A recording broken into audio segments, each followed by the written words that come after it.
네, 이제 본격적으로 국내 증시 투자 전략 같이 고민해 보겠습니다. 어제 시장을 한마디로 형용하자면 뜨뜻미지근했다라는 표현이 생각나는데요. 자, 첫 번째. 트럼프 대통령이 카타르와 1,600조 원 규모의 경제 교류에 협의했다라는 소식 어제 저희도 다뤘었죠.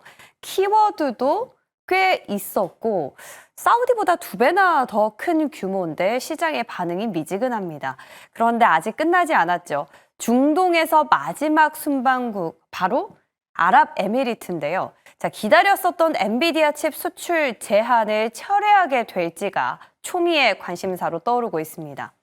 자, 그리고 이어서 어제 점심쯤에는 이 제이미슨 그리어 미국 무역대표부 대표가 바로 오늘 하나오션, HD, 현대중공업과 접촉을 하는 일정을 잡은 걸로 전해졌는데요. 비공개 접촉이라서 구체적인 일정 여부는 확인이 어려운 걸로 파악됐지만 선박 건조, 유지 보수 정비, 즉 MRO 협력과 관련해서는 지속적으로 협력을 검토 중으로 알려졌습니다.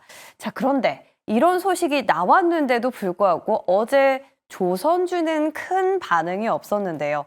자, 조선업에 대한 기대감 이미 알고 있던 터라 반영이 된 건지, 그렇다면 더 이상 기대해 볼 거리도 없는 건지, 조선주 어떻게 대응을 해야 하는지 오늘 새로운 분과 또 더블 체크해 보도록 하겠습니다.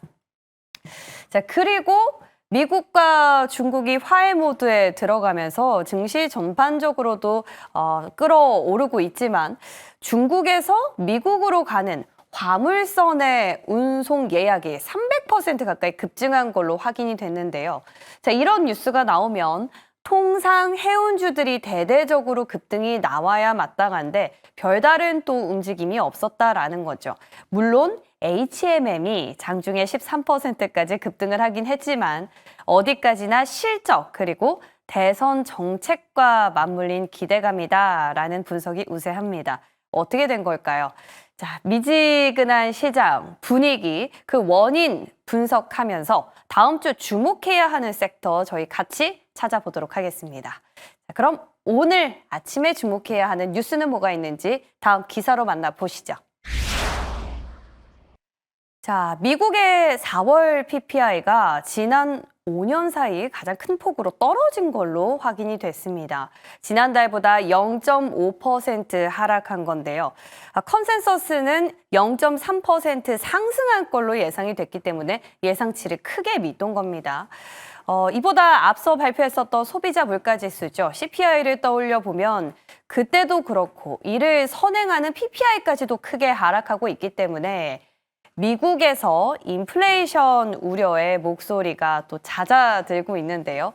자, 폭탄 관세 부과에도 4월엔 어떻게 이런 수치가 나올 수 있었을까요? 참 의문이 드는데 일단 전문가들의 뷰를 한번 보면 경기 성장 둔화를 우려한 기업들이 이 관세 인상분은 전가를 하지 않고 스스로 흡수했을 것이다라는 예상이 많습니다. 다시 말해서 이 관세 부과 때문에 어려움을 겪고는 있지만 이 비용을 소비자에게 전가를 하는 대신 시장 상황을 관망하면서 스스로 좀 버텼다. 그 무게를 지고 있다라는 건데요. 다만 문제는 기업들이 이런 노력을 얼마나 더 할 수 있을지가 변수인 셈이겠죠. 대표적으로 오늘 새벽에 또 월마트가 이런 발언을 했습니다. 5월부터는 일부 제품의 가격 인상이 불가피하다. 다시 말해서 5월엔 좀 분위기가 달라질 수도 있다라는 얘기로 들리는데요. 이제 공은 5월 달 소비자 물가 지수 CPI로 넘어간 걸로 보입니다. 조금 지켜봐야겠습니다. 자, 이렇게 첫 번째 물가와 관련해서 잠시 뒤에 또 파월 의장도 상당히 애매한 발언을 했기 때문에 이러한 부분을 앞으로 우리가 금리 인하 스탠스의 변경으로 봐야 되는지 하나씩 점검해 보도록 하겠습니다. 자, 이제 두 번째 기사 넘어가 보시죠. 자, 정말 여기 러시아 우크라이나 갈등은 끊이지 않고 있네요. 기대했었던 3년 만에 첫 번째 직접 협상이 불발됐습니다. 결국에 예상했던 바다라는 세간의 이야기들이 참 많은데요. 도대체 이유는 무엇일까요? 그런데 문제는 이 양국 정상회담이 무산된 건 물론이고 바로 어제였죠. 원래 현지 시간 15일로 예정이 됐었던 대표단끼리 회담도 하루 연기된 건데요. 자, 러시아 타스 통신이 이렇게 보도를 했습니다. 세부 계획상의 이유로 대표단 회동이 바로 오늘 현지 시간 16일에 다시 시작될 것이다라고 밝힌 건데요. 당초 푸틴 러시아 대통령과 젤렌스키 대통령 그리고 중동을 순방 중에 있는 트럼프 대통령까지 해서 한때는 3자 회동의 가능성까지 제기가 됐었지만 이 푸틴 대통령이 협상단을 발표하면서 사실상 스스로 공식을 불참하겠다라고 밝힌 거죠. 자, 젤렌스키 대통령 또한 협상단만 파견하기로 서로 합의를 하면서 싸움이 되풀이되고 있는 상황인데요. 이러한 상황인지라 오늘 각국의 대표단끼리 회담이 열리더라도 유의미한 결과가 나오긴 쉽지 않을 것이다라는 관측에 무게가 실리고 있습니다. 자, 어쨌건 러시아와 우크라이나의 어떤 종전에 대한 기대감이 올라올 때마다 시장에서는 재건주에 대해서 좀 힘이 쏠리곤 있는데요. 물론 처음 이 이슈가 불발됐을 때 그에 대한 변동폭보다는 조금 민감도가 떨어질 수는 있겠지만 오늘 다시 한번 이 회담에 대해서 어떻게 시장이 반응할지는 저희도 지켜봐야겠습니다. 자, 이러한 부분들 오늘 두 분과 함께 본격적으로 전략 세우러 가보시죠.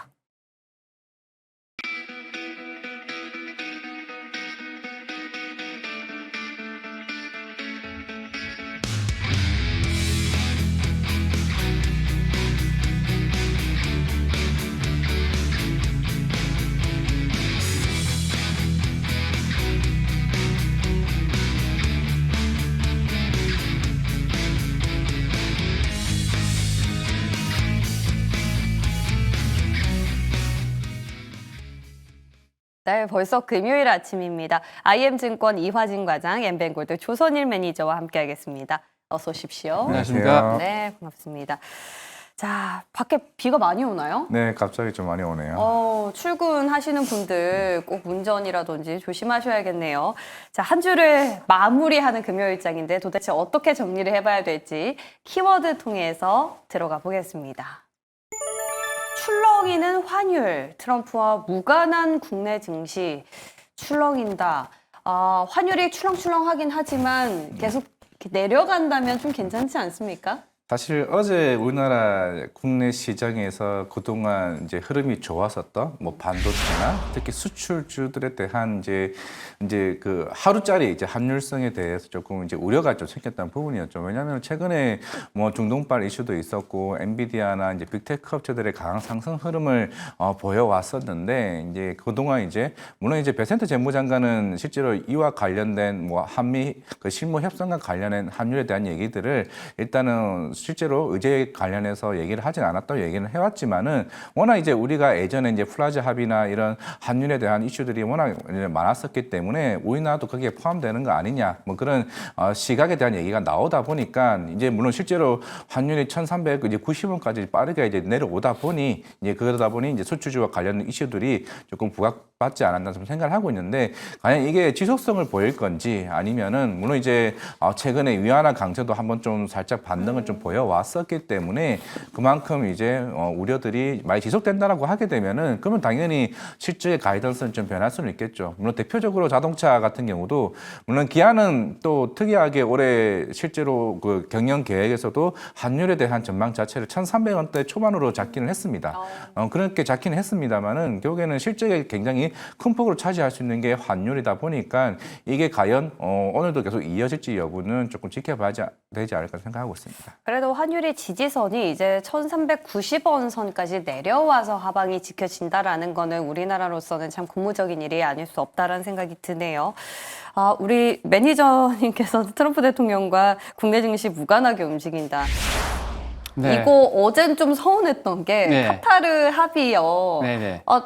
그래도 좀 우리나라에 반응이 있을 줄 알았는데 진짜 무관하게 움직인 진짜 무관했죠? 네. 왜냐하면 사실 이제 예. 핫한 이슈가 터진다고 해서 그게 우리나라의 경제 성장이나 또는 도움이 하나도 안 되는 거지 않습니까? 그게 지표들이. 계약건들이. 그리고 특히나 두 번째는 이제 한 이슈가 처음 나올 때는 반응을 했어요. 첫날에는 바짝 반응을 했는데 여러분 추운 욕조에다가 뜨거운 물을 딱 받을 때는 깜짝 놀라는데 다시 또 뜨거운 물을 부으면 미적지근합니다. 변함이 없다는 얘기죠. 거기다가 지금 현재 뭐 대선 정책 관련된 거나 또는 오늘 제가 꾸준히 이 시간대에 말씀드렸습니다만 조선이나 방산, 특히 이제 조선 같은 경우는 제가 또 조선의 1등 아니겠습니까? 조선은 여러분들이 매도하시면 안 된다고 그랬는데 오늘 뭐 다른 이슈들보다는 아마 조선 이슈가 또 핫할 겁니다.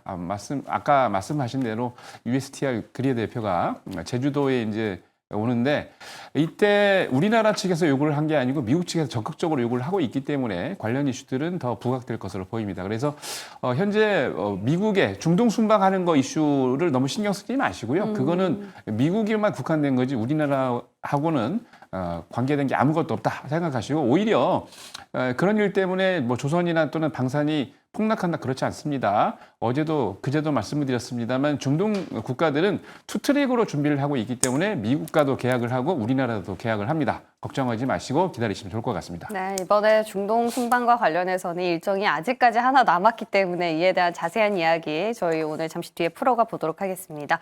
이렇게 오늘장 키워드들 만나봤고요. 자, 새벽에 나온 핫 이슈들 빠르게 짚어보는 한라인 시간 가보겠습니다. 과장님, 네. 오늘 이제 새벽에 또 보셨을 겁니다. 미국의 물가 지수, 또 PPI가 나왔는데요. 관세에도 불구하고 하락했어요. 이것에 대해서 기사들을 보니까 기업들이 물가 부담을 자체적으로 지고 있기 때문이다라는 건데 이 부담을 언제까지 질 수 있을지가 중요하잖아요. 결국에는 이게 파월 의장 말씀처럼 이게 좀 시간이 지나면 지날수록 결국 이게 인플레로 이제 반영이 되는 흐름이다 보니까 또 시장에 오히려 좀 비용적인 측면에서 좀 부담을 조장할 수 있다고 생각하고 있습니다. 물론 이번에 CPI도 먼저 체크를 했을 때도 물론 이제 헤드라인이야 어차피 에너지랑 그런 식료품 이제 가격이 워낙 이제 빠졌다 보니까 충분히 물가가 한 2.3% 잡았었고 대신에 코어는 움직이지 않았죠. 그게 제일 중요하지 않았을까 좀 생각을 하고 있습니다. 예전에 그 5월달 이제 FOMC 이제 끝나고 이제 파월 의장이 이제 기자회견에서 계속 꾸준히 얘기해왔던 거는 실제로 우리가 이제 물가를 2%까지 이제 잡기 위한 목표를 잡긴 했지만은 실제적으로 이게 기업들이 고용 자체는 둔화되는 모습을 아직까지는 자기가 원하는 방향까지 나오지는 않았었고 물론 이제 지금 유가나 에너지 가격이야 이제 트럼프가 계속 꾸준히 이제 어느 정도 여기에 대한 압박을 계속 해왔었고 특히나 사우디 같은 경우도 최근에 이제 증산에 대한 계획을 이제 변경을 하게 되면서 지금 우펙 국가에 대한 대부분이 지금 이제 감산 정책에 대해서 좀 선회하는 모습을 좀 보여주고 있습니다. 그러면 일단은 에너지는 잡았죠. 그러면서 이제 트럼프가 계속 꾸준하게 금리 인하에 대한 압박을 나오고는 있는데 결국에는 지금 이제 파월 의장도 마찬가지겠지만은 지금 명확하게 지금 4월달 이제 물가만으로는 지금 통화 정책을 방향성을 잡기는 쉽지 그렇죠. 않다고 얘기했습니다. 네. 그러니까 적어도 우리가 6월달에 5월달 물가를 한 번 더 체크를 할 필요가 좀 있다는 측면이고 물론 그나마 이제 미국과 중국 간의 관세 협상이 어느 정도 흐름이 좀 지어지고 있긴 하겠지만은 저는 물론 이제 다음 달 제일 중요하다고 생각하고 있습니다. 그 이유가 뭐냐면은 7월 한 중순쯤에 이제 부채 협상 이제 그때 결정을 굉장히 많이 하고 있는데 지금 전체적으로 32조 달러가 이제 부채 한도 자체입니다. 근데 지금 미국이 36조까지 지금 부채 인상을 했어요. 그러면 여기에 금리를 인하를 해야 되는데 이번에 CPI 끝나고 CB 패드워치가 그 9월달 금리 인하로 완전 바뀌어버렸단 말이죠. 그러면 이제 트럼프 입장에서는 빨리 6월이나 7월에 금리 인하를 해야 되는데 이걸 못하는 상황이 된다라고 하게 되면은 당연히 재무부 입장에서는 굉장히 부담스러운데 여기 또 한 가지 변수가 있죠. 일본이 관세 협상을 빨리 안 해줍니다. 왜냐하면 자동차 관세를 잡아줘야 당연히 미국 입장에서는 무역 적자를 줄이게 되고 거기에 따라서 이제 환율까지 지금 얘기가 나오는 게 그것 때문이죠. 그러니까 무역 적자와 관세와 환율을 잡아줘야 무역 적자를 어느 정도 제로 베이스를 만들어줘야 나중에 부채 협상 자체가 연장이 좀 이루어질 수가 있는 건데 당연히 파월 입장에서는 지금 자체로는 우리는 쉽게 금리 인하를 할 수가 없어. 대신에 그래요? 기술적에 대한 인하 기조는 바뀔 수는 있다라고 얘기를 해왔었기 때문에 그래서 이거는 제가 봤을 때는 파월과 트럼프에 대한 방향성이 저는 저는 7월 달에 굉장히 큰 변수가 다음 달 있을 5월 달 물가 지표에 좀 달려있다 생각하고 있습니다. 좋습니다. 지금 말씀 들어보면요. 일단 4월이 관세가 처음으로 부과된 첫 달이지 않습니까? 그렇기 때문에 연준도 그렇지만 기업들도 뭔가 섣불리 단행을 하지 않고 한 달 정도는 좀 지켜보겠다. 그때까지 리스크는 자기들이 좀 감수를 해보겠다라는 건데요. 문제는 그렇게 되면 연준 의장도 좀 기다려야 될 텐데 파월 의장 워싱턴 DC에서 열린 컨퍼런스에서 조금 애매한 발언을 했습니다. 장기 금리 상향 조정은 불가피하다. 왜냐하면 공급 충격 시대이기 때문이다.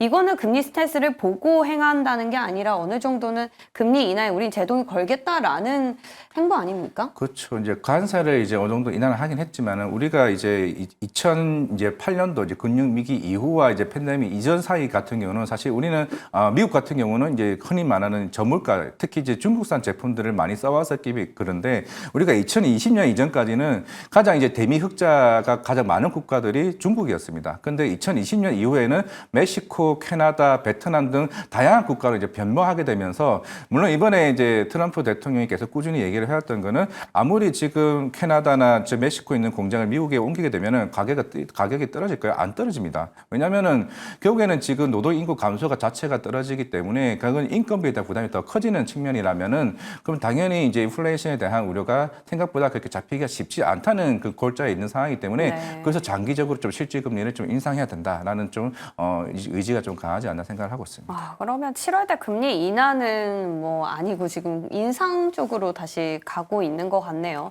어쨌거나 키 포인트는 5월 CPI가 될 것 같습니다. 자, 이제는 미국에서 넘어가서요. 러시아로 좀 가볼까요?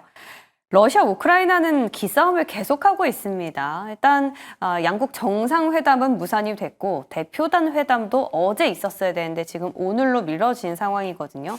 그렇기 때문에 뭐 별로 유의미한 성과가 없을 것이다라는 의견이 지배적입니다. 그럼 우리 시장에서 또 재건주는 한 번 또 파장일 것 같기도 한데 어떠세요? 뭐 빠질 만큼 빠졌기 때문에 재건주를 그렇게 걱정할 일은 아닐 것 같고요. 이제 네. 저는 이번에 이제 러우 정상회담뿐만이 아니고 협상이 잘 진행되지 않을 거라고 생각을 했어요. 왜냐하면 이 트럼프가 항상 껴야 되거든요.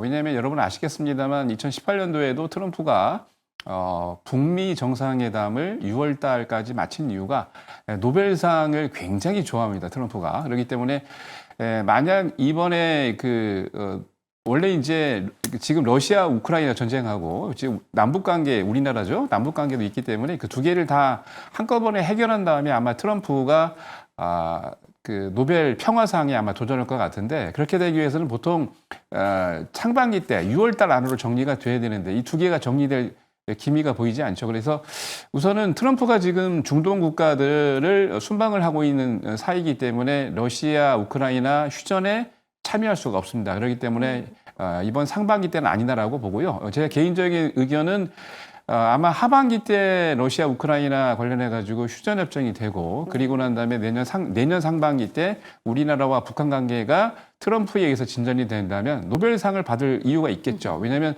상반기 때 보통 노벨상을 신청을 하려면 상반기 때 정리를 해서 최소 한 7, 8월 달 안으로 서류를 내야 되기 때문인데요. 신청 기간도 있고 서류 기간도 있기 때문에. 그래서 저는 이번이 아니다라고 보고 우선 기본적으로 앙카라에서 러우 정상회담을 하려고 했지만 푸틴이 이걸 반대를 했고 기본적으로 정상급 회담뿐만이 아니라 장관급 이상 돼야 되는데 차관급으로 격하됐습니다. 그러면은 이번에는 휴전 협정이 하지 않겠다는 의도가 있기 때문에 제가 보기에는 불발 가능성이 높고 그렇지만 재건주들은 이미 많이 떨어져 있기 때문에 걱정 안 하셔도 됩니다. 뭐 떨어질 만큼 떨어져 있는데 뭐 더 얼마큼 더 떨어지겠습니까? 그래서 걱정할 일은 아닌데 하반기 때부터 좀 관심을 가지면 좋을 것 같습니다. 계획대로 좀 진행이 돼서 재건주가 본격적으로 하반기부터 좀 탄력이 있었으면 좋겠네요. 저희도 기다려 보겠습니다. 자, 그럼 이제 본격적으로 첫 번째 끓는 점으로 들어가 보시죠. 어제 시장이 좀 미지근했던 이유를 알아보고자 합니다. 먼저 우리 조선일 매니저님. 네. 미국이랑 카타르 1,600조 원 합의에도 뭐 반응은 미지근했고 그것을 이미 알고 계셨다라는 쪽으로 말씀 주셨는데 이유는 어떻게 찾고 계세요? 실질적으로 합의를 하더라도 우리나라 증시에는 아무런 영향이 없는 게 경제 효과가 없잖아요. 그죠? 오. 뭔가 이제 우리가 취할 수 있는 게 지금 있어야 되는데 네. 미국과 지금 카타르가 계약을 하고 있는데 우리나라에 실질적으로 수익이 나는 게 있나요? 그럼 이전에 사우디는 데이터 네. 센터 때문에 있었다. 그렇죠. 데이터 센터 때문에 있었지만은 예. 아까도 말씀드렸는데 뜨거운 물을 딱 부었기 때문에 뜨거했지만 뜨거운 물을 또 부으면은 그게 미적지근합니다. 그래서 우리나라 증시뿐만이 아니라 미국 증시도 어제 보시면 아시겠지만 미국 증시도 미적지근했습니다. 오히려 맞아요. 기술주들이 더 떨어졌죠. 예. 예. 그런 이슈가 왜 그렇습니까? 원래 강한 이슈가 나오고 난 다음에 더 큰 이슈가 나와야 되는데 더 큰 이슈가 나오긴 했습니다만 실질적으로 우리나라 경제에 미칠 영향이 아무것도 없다는 거. 그리고 사실 트럼프가 중동에 갔을 때 계약권뿐만이 아니라 뭐가 있어야 되냐면 중동 전쟁이 종결 관련 이슈가 있어야 돼요. 그래서 사실 이스라엘과 하마스에 관한 휴전 협정하고 그리고 가자 지역에 지금도 이스라엘이 원래 이제 작년부터 이스라엘이 공습을 그만두겠다라고 얘기했는데 여태 계속 공습을 하고 있습니다. 특히나 이란 핵 협상이 지금 진행되는 과정에서 어느 정도 이게 마무리가 돼야 되는데 이런 것들이 하나도 없습니다. 그렇기 때문에 오히려 이란 지도부에 대표하는 한 분이 어제인가요? MBC와 인터뷰에서 이런 얘기를 했습니다. 다른 거 휴전협정이나 핵협정을 하기 전에 가장 중요한 건 뭐다? 바로 이란에 지금 제재를 하고 있는 이 제재를부터 풀어라. 그러면 우리가 핵협상 하겠다라고 했기 때문에 조건이 있는 항상 전제 조건이 있는 협상은 협상이 이루어지지 않습니다. 그렇기 때문에 가장 중요한 거는 이런 일들이 지금 해결되지 않은 상태에서 계약만 체결하고 있다는 거는 미국 경제에만 도움이 되지 전 세계적으로 그리고 가장 기본이 되는 전쟁 종식하고 무관하기 때문에 경제에 미적지근하다. 특히 우리나라 증시는 그런 것 같습니다. 그러니까 이란과의 그 핵 협상이 마무리가 돼야지 좀 시원하게 반등을 할 수 있다. 근데 저는 뜨거운 물 계속 부어도 뜨겁던데. 자, 네, 저희 과장님, 일단 트럼프 대통령의 중동 순방이 끝난 건 아니지 않습니까? 이제 남은 일정이 UAE. 우리 시간으로는 뭐 지금 진행이 되고 있을 수도 있고요. 무언가 아직 결과물이 뚜렷하게 나온 건 없어 보입니다만 이번 UAE 순방에서 기대해 볼 만한 건 뭐라고 보세요? 결국에는 좀 AI 쪽이라고 생각을 하고 있습니다. 물론 오늘 이제 새벽에 이제 아부다비에서 이제 트럼프 대통령이 도착을 했고 또 이제 악수까지 하는 모습이 영상이 나오긴 했었는데 이제 오늘은 이제 중동 순방을 이제 마무리 이제 할 것으로는 보이고 있습니다. 물론 이제 애초에 이제 카타르, 사우디 뭐 대부분의 이제 국가들과 물론 애초에 준비를 같이 해왔던 것 같습니다. 물론 이제 여러 뭐 일론 머스크나 아니면은 샘 알트만이나 이제 특히 아마존 CEO도 마찬가지겠지만 대다수의 이제 대기업 대표들이 이제 같이 순방을 해왔다는 거는 그만큼 이제 AI 쪽에 물론 기존에 트럼프 대통령은 이제 그 스타게이트를 더 본격적으로 이제 활성화하기 위해서 물론 최근에도 스타게이트 어느 정도 완공되어가는 모습들이 영상까지 좀 나왔다 보니까 그럼 이제 우리 AI 칩 사죠. 물론 이제 카타르에서는 보잉 이제 항공기와 관련된 거거나 아니면 방산 이제 에너지 쪽에 대한 얘기가 이제 나왔다 보니까 물론 우리는 이제 사우디 쪽에서 특히 블랙엘 거의 한 1.8만 대의 칩에 대한 공급 이슈가 나왔었고 특히 사우디는 데이터 센터 거의 한 40~50% 정도 2027년까지 계속 증설을 목표로 잡고는 있습니다. 그러면 이게 단순히 AI 칩이 여기서 끝나는 게 아니라 계속 지속적으로 나갈 물량이 있죠. 그럼 이제 아랍에미리트 같은 경우도 물론 기존에 이제 아까 앞에서 조성희 매니저 얘기했던 것처럼 이제 여러 가지 그런 조건부 이슈들이 있습니다. 그게 규제가 이제 풀려져야 이제 AI 칩에 대한 이제 구매 완화가 이제 바뀔 수 있을 것으로 보이고 있는데 아마 그런 부분에 오늘 면밀히 좀 얘기를 검토를 하지 않을까라고 하게 된다면은 물론 최근에 엔비디아가 이제 반등이 이제 본격적으로 나아졌고 그렇다라면 우리나라 시장의 반도체 업체들에도 충분히 영향을 미칠 수는 있다는 생각하고 있습니다. 그 UAE 엔비디아 칩 관련해서 저희가 여쭤봤을 때 거의 SK 하이닉스랑 한미 반도체 말씀 많이 주셨었는데 우리 과장님은 테크임을 보자라는 답을 주셨더라고요. 예, 그렇죠. SK 하이닉스, 한미 반도체. 물론 지금 한미 반도체와 이제 하나 세미텍이 계속 꾸준히 특허 소송 이슈가 좀 나와주고 있고, 지난번에 얘기했던 것처럼 SK 하이닉스는 10월 달에 일단 공장을, 특히 이제 HBM4를 본격적으로 양산을 시작을 할 겁니다. 그러면 이제 뉴스에도 나왔겠지만 5월 달부터 발주가 이루어져야 돼요. 그래서 이제 하나생명텍한테 너네 특허와 관련해서 그렇죠. 보안 자료 빨리 좀 보내달라고 얘기했던 거고, 물론 이제 SK 하이닉스는 지금 한미 반도체와 계속 꾸준히 이게 좀 갈등이 좀 있긴 하겠지만은 그런 측면에서 조금 주가적인 측면에서는 TC 보드 장비는 이제 투자자 입장에서는 조금 굉장히 좀 갈등이나 이제 좀 애매할 수는 있다고 생각을 하고 있습니다. 네. 물론 저는 두 개 다 갈 수 있다는 생각이긴 한데. 한미랑 하나요? 그렇죠. 그런 네. 측면에서 오히려 좀 테크윙이 좀 편안할 수는 있을 겁니다. 워낙 어떻게 이해해서는 우리는 삼성전자도 해, SK 하이닉스도 해, 그 조만간 마이크론도 컬 테스트 마무리할 거야라고 하면은 오히려 이쪽에 이제 기존에 있는 전수검사 장비 자체 이제 큐브 프로버가 이게 아마 1분기 실적을 보고 어제 안 그래도 제 아시는 분이 1분기 실적 왜 이러냐 얘기 드렸죠. 1분기 때 한 대밖에 안 나갔습니다. 2분기, 3분기로 갈수록 이제 올해 목표치가 135대이기 때문에 2, 3분기로 갈수록 실적이 좋아지는 거기 때문에 어제 빠졌으면은 고민 없이 제가 말씀드렸죠. 앞에 워낙 절상 때문에 반도체가 빠진 거라고요. 반도체의 업황이 무너진 게 아니라. 물론 이제 그 환율이 지속되면은 조금은 어느 정도 이슈는 있기는 하겠지만은 당분간은 이제 HBM 때문에 테크윙은 일단은 그게 수주에 대한 모멘텀을 좀 봐야 된다고 생각하고 있습니다. 고래 싸움에 새우가 수혜를 볼 수 있는 기업으로 테크윙을 꼽아주셨습니다. 뭐 이것저것 복잡하신 분들은 테크윙을 보시면 좋겠다라는 생각도 드네요. 예, 이렇게 해서 첫 번째 저희 끌는 점 마무리해보고요. 이제 다음 주제로 넘어가 보겠습니다. 이번에는 이제 한 주를 또 마무리하는 금요일장이기도 하지만 다음 주를 빨리 준비할 수 있는 마지막 날이라서요. 다음 주에 주목할 만한 재료 뭐가 있을지 질문을 드렸어요. 그랬더니 반도체대 정책주로 답을 주셨네요. 어떤 분이 반도체세요? 제가 반도체입니다. 반도체, 네. 네. 일단은 뭐 엔비디아 실적이 5월 29일일 겁니다. 새벽에 나올 거니까 뭐 다다음 주긴 하겠지만은 지금 이제 1분기 실적이 다 마무리가 됐고 이제 하나둘씩 우리는 2분기 실적에 대한 이제 섹터들의 고민이 굉장히 좀 중요한 시점이라 좀 생각을 하고 있습니다. 물론 우리가 4월 달부터 이제 수출 데이터를 이제 하나둘씩 이제 확인을 해본다라고 하게 되면 우리 1분기 때 SK 하이닉스 그리고 삼성전자 실적을 보게 되면은 특히 레거시 쪽 특히 낸드는 물론 아쉬운 측면이 있죠. 근데 굉장히 적자폭을 이제 굉장히 축소를 시켰습니다. 물론 우리가 1분기 때 얘기를 해왔던 게 특히 중국 쪽 관련된 이관신 정책을 얘기를 해왔었고 그러면서 이제 스마트 출하량에 대해서 데이터를 계속 꾸준히 이제 관찰을 해왔었죠.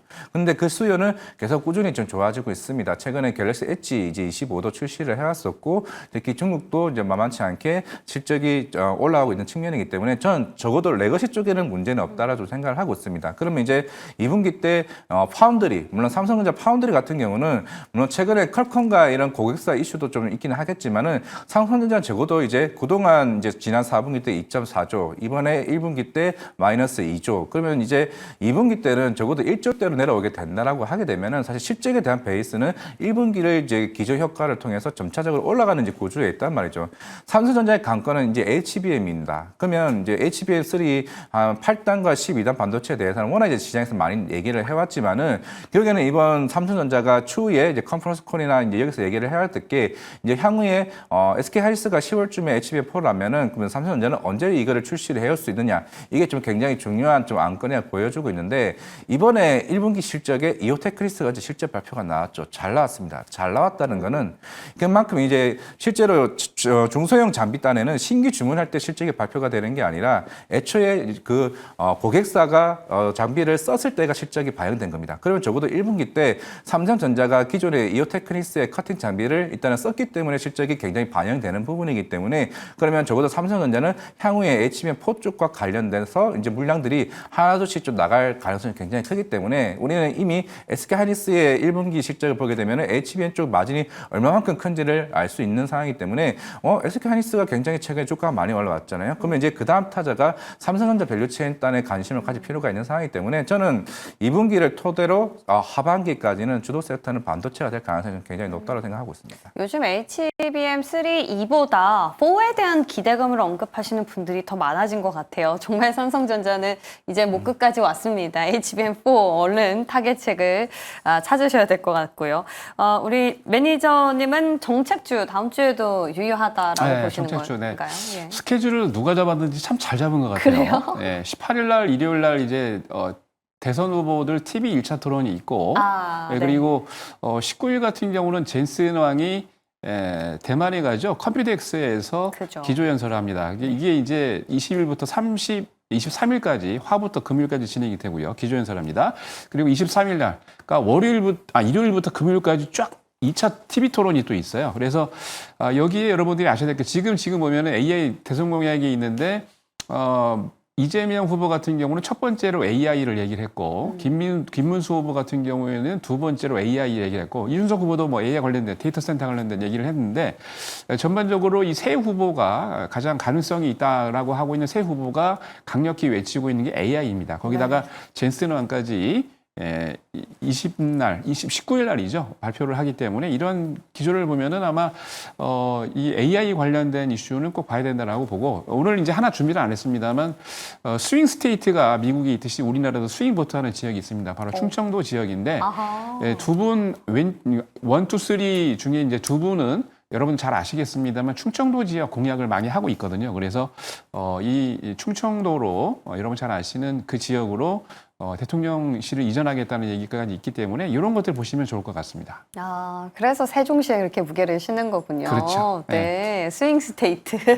오랜만에 듣네요. 네, 좋습니다. 두 분 다 일단 큰 아웃라인을 주셨는데요. 어떤 종목을 갖고 오셨을지 확인해 볼게요. SK 하이닉스와 솔트룩스.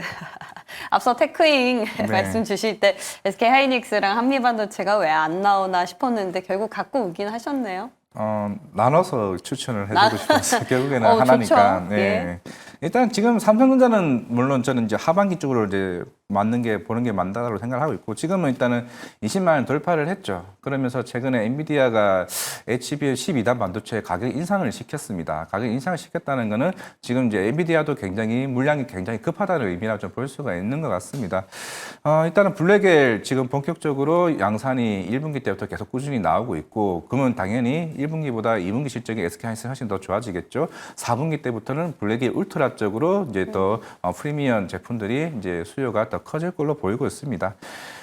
결국에는 일단 빅테크 업체들 지난 실적 발표에도 얘기했다시피 그만큼 이제 AI 캐펙스 쪽에 대한 이제 투자 부여가 굉장히 클 것으로 보이고 있고 물론 이제 이번에 리야드 사우디 쪽에 이제 블랙의 공급은 뭐 지금 당장은 아니겠지만은 결국에 우리가 기존에 알지 못했던 시장에서 항상 새로운 이슈들이 모멘텀이 나왔죠. 물론 이게 아까 27년까지 사우디는 데이터 센터를 40% 이상씩 계속 증설을 목표로 두고 있습니다. 그만큼 그 AI 칩이 수요가 더 커질 수밖에 없다는 거죠. 물론 그러면 이제 SK하이닉스는 적어도 이제 본인들이 할 수 있는 캐파만큼은 계속 꾸준히 나갈 겁니다. 그럼 이제 엔비디아는 하반기에 그랬죠. 삼성전자 너네 좀 빨리 좀 만들어줘. 우리도 빨리 HB의 가격을 낮추고 싶은 겁니다. 그러면은 적어도 단기적으로는 SK하이닉스가 당연히 실질적인 측면이나 당연히 지금 모멘텀의 측면에서는 일단 SK하이닉스가 가장 큰 수혜를 받을 가능성이 높다라고 말씀드리겠습니다. 어제 우리 매니저님께서 SK하이닉스 25만 원까지 보신다고 하셨는데 우리 과장님은 어느 정도 보세요? 일단은 아마 25만 원도 전 고점이 24만 5천 원인가 아마 그럴 겁니다. 저는 이번에는 충분히 고점을 트라이 할 것으로 보이고 있고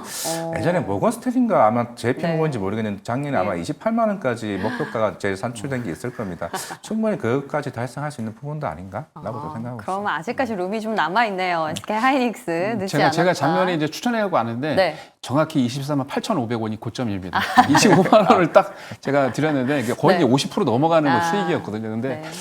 1,500원 달성을 못했습니다. 전고점 대 고점 뚫는다. 여러분 한번 지켜보시기 바랄게요. 자, 그리고 우리 매니저님께서는 AI 관련해서 솔트룩스. 솔트룩스는 뭐 너무 많이 얘기를 했기 때문에 맞아요. 뭐 잘 아시겠지만 네. 뭐 국내에 AI 특허를 가장 많이 갖고 있는 기업이고 이 종목 보면은 굉장히 뭐 AI 초격차부터 시작을 해서 뭐 클라우드 센터, 콜센터, 금융 서비스, 그다음에 심지어 공공이나 국방 거기다가 기본적으로 이제 우리나라를 디지털 플랫폼 강국을 만들기 위해서 다 구축이 되어 있기 때문에 뭐 다 돼 있습니다. 그러니까 솔트룩스 같은 경우는 AI 관련 산업을 보실 때는 꼭 보셔야 된다라고 하고요. 여기다 플러스로 아까 말씀드린 대로 이제 스윙 스테이트 좀 보시면 오늘 준비를 안 했다가 말씀드리는데 사모개발 좀 보시면 좋을 것 같아요. 사모개발이 원래 충청도 지역의 토목공사 1등 기업입니다. 실적도 굉장히 좋기 때문에 네. 원래 이제 그 충청도에서 이제 일을 하기 시작을 하면은 3호 개발이 또 하겠죠. 바닥도 완전히 지금 바닥을 헤매고 있기 때문에 네. 관심 있게 지켜보시기 바랍니다. 3호 개발. 네. 또 서비스로 하나 주셨네요. 네, 한번 체크해 보겠습니다. 자, 그리고 저희가 좀 여쭤보고 싶었던 게요. 조선이 어제 이슈가 있었잖아요, 네. 과장님. HD 현대중공업이랑 하나오션이 미국의 무역대표부 대표랑 바로 오늘 면담 일정이 있습니다. 조선주 근데 왜 이 일정 어제 알았었는데 반응이 별로 없었을까요?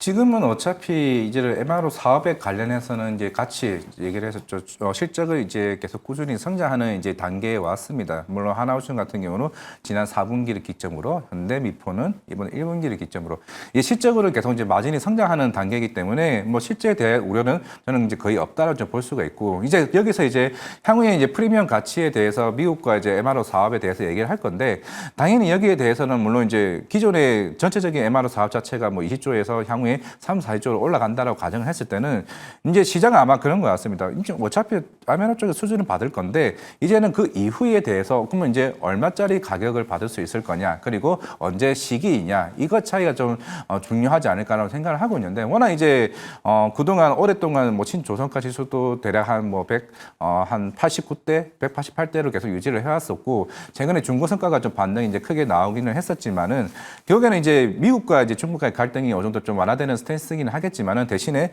인도나 여러 국가 쪽에 관련한 이제 해운 선박에 대한 수요가 더 커진다라고 했을 때는 당연히 이제 하나오션이나 현대중공업이나 최근에 캐파 이제 증설을 위해서 좀 해외 쪽에 조선소를 하나둘씩 늘려가는 준비 중에 있는 상황이기 때문에, 그에 대한 모습을 좀 보여주게 된다라고 하게 되면은 그때 또 주가에 대한 새로운 변화가 좀 생기지 않을까 생각을 하고 있습니다. 과장님은 반도체에 대해 이렇게 조선 쪽으로 이제 넘어가는 구간은 아니다라고 보신다는 건가요? 조선에서 네, 반도체를? 반도체로.